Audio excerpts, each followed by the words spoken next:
경찰이 대북전단을 살포한 탈북자 단체들에 대해서 강제 수사에 돌입했습니다. 자유북한운동연합 박상학 대표의 신체, 차량 등 압수수색으로 휴대전화를 확보하고 자유북한운동연합과 큰샘 사무실도 압수수색에 들어갔습니다. 현장에 취재기자 나가 있습니다. 엄윤주 기자. 네, 자유북한운동연합 앞에 나와 있습니다. 네, 지금 현장 상황 어떻습니까? 네, 방금 전 박상학 대표가 이곳 자유북한운동연합 사무실 앞에 도착했습니다.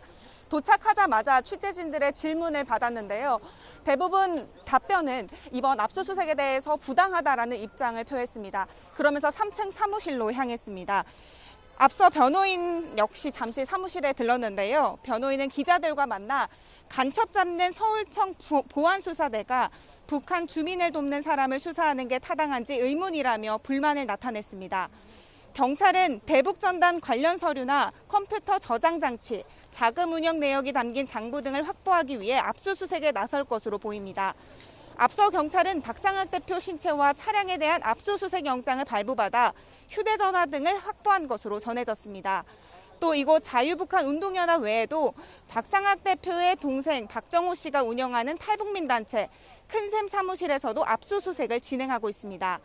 이들은 남북교류협력법과 고압가스 안전관리법, 기부금품 모집 사용법 등 4가지 혐의를 받고 있습니다.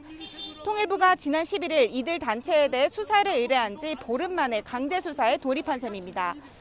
최근 이재명 경기도지사도 이곳 외에 순교자의 소리, 북한 동포 직접 돕기 운동 대북풍선당을 포함해 모두 4곳을 사기와 자금 유용 등 혐의로 고발했습니다.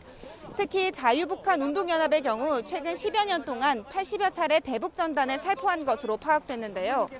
전체 116차례의 70%를 차지하고 있습니다. 그만큼 이 단체는 그간 대북전단 살포의 주축이었습니다. 박상학 대표는 지난 22일 밤 정부의 자제령에도 경기 파주에서 대북전단을 기습 살포했다고 주장했고 이튿날 강원 총천에서는 대북전단 풍선이 발견되기도 했습니다.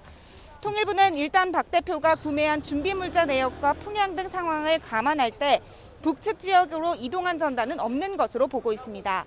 앞서 박 대표는 지난 23일 자신의 거주지에 찾아온 취재진에게 어떻게 찾아왔느냐고 항의하며 주먹질을 하고 복도에 있던 벽돌을 던진 혐의로 경찰 수사를 받고 있습니다. 박 대표는 해당 방송사를 테러 공모와 협박 혐의로 서울 송파경찰서에 고소장을 제출하기도 했습니다. 지금까지 자유북한운동연합 앞에서 YTN 엄윤주입니다.